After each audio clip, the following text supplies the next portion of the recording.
નમસ્કાર મિત્રો, સ્વાગત છે બધા મિત્રોનો અમારી યુટ્યુબ ચેનલમાં। તો મિત્રો આજે 15 એપ્રિલ 2024ના સોના ચાંદીના ભાવ કેવા રહ્યા તે જોઈએ તે પહેલા જે પણ મિત્રો નવા છે તે ચેનલને સબસ્ક્રાઇબ કરી લેજો અને ફેસબુકમાં જે પણ મિત્રો માહિતી જોઈ રહ્યા છે તે ફેસબુક પેજને ફોલો કરી લેજો।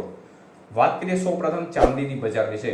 તો મિત્રો 1 ગ્રામ ચાંદી આજે 255 રૂપિયા, 8 ગ્રામ ચાંદી 2040 રૂપિયા, 10 ગ્રામ ચાંદી 2550 રૂપિયા, 100 ગ્રામ ચાંદી 25500 રૂપિયા અને કિલો ચાંદી 2,55,000 રૂપિયા સુધીના ભાવ રહ્યા હતા।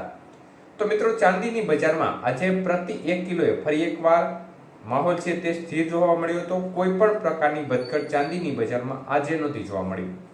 આજના 22 કે સોનાના ભાવ જોઈએ તો મિત્રો 1 ગ્રામ સોનાનો ભાવ આજે 14,115 રૂપિયા, 8 ગ્રામ સોનું આજે 1,12,920 રૂપિયા, 10 ગ્રામ સોનું 1,41,150 અને 100 ગ્રામ સોનું આજે 14,11,500 રૂપિયા સુધીના ભાવ રહ્યા હતા।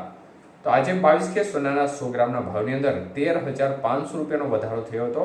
24 કે સોનાના ભાવ જોઈએ તો 1 ગ્રામ સોનાનો ભાવ આજે 15,398 રૂપિયા, 8 ગ્રામ સોનાનો ભાવ આજે 1,23,184 રૂપિયા, 10 ગ્રામ સોનું 1,53,980 રૂપિયા અને 100 ગ્રામ સોનું આજે 15,39,800 રૂપિયા સુધીના ભાવ રહ્યા હતા।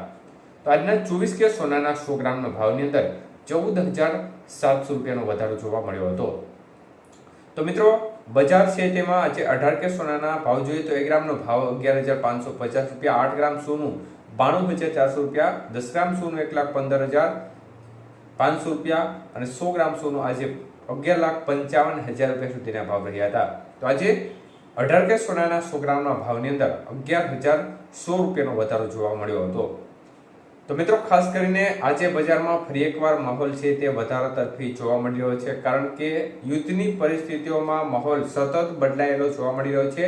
ડોલર સામે રૂપિયો છે તે ફરીથી ધીમી ગતિએ નબળો પડી રહ્યો છે, પરંતુ અનેક એવા વૈશ્વિક પરિબળો છે તે મોટી ઉલટફેર તરફ આગળ વધી રહ્યા છે। હવે અમેરિકા અને ઈરાન વચ્ચેના યુદ્ધમાં ચીનની એન્ટ્રી થઈ છે।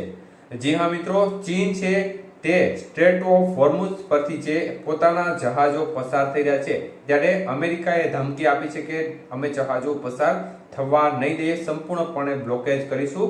ત્યારે ચીને પણ લાલ આંખ કરીને કહી દીધું છે કે અમારા જહાજો છે તે કોઈ પણ ભોગે પસાર થશે અને એમાં કોઈ પણ રોકવાની કોશિશ કરશે તો તેમનું પરિણામ પણ તેમને ભોગવવું પડશે।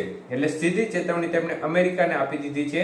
એટલે હવે યુદ્ધમાં ફરીથી નવો વળાંક આવવાની શક્યતાઓ છે અને ઘર્ષણ છે કે અમેરિકાનું ચીન સાથે વધવાની શક્યતાઓને પગલે યુદ્ધનો માહોલ છે તેમાં ફરી એકવાર ગર્મજોશી માહોલ બની શકે છે। યુદ્ધની પરિસ્થિતિમાં હવે નવો વળાંક આવે તો નવાઈ નહીં, અને જો સંપૂર્ણપણે અમેરિકા બ્લોકેજ કરશે સ્ટેટ ઓફ હોર્મુઝને તો આ સંજોગોમાં સ્થિતિ છે તે ભારતની પણ કપરી થશે અને આ સાથે સાથે વિશ્વભર ઉપર તેની અસર જોવા મળશે અને મોંઘવારીનો માર છે તે સામાન્ય જનતા ઉપર જવાનો છે। આગામી દિવસો હજી ખૂબ જ આનાથી ખરાબ આવવાના છે, તે લખી રાખજો। ધન્યવાદ।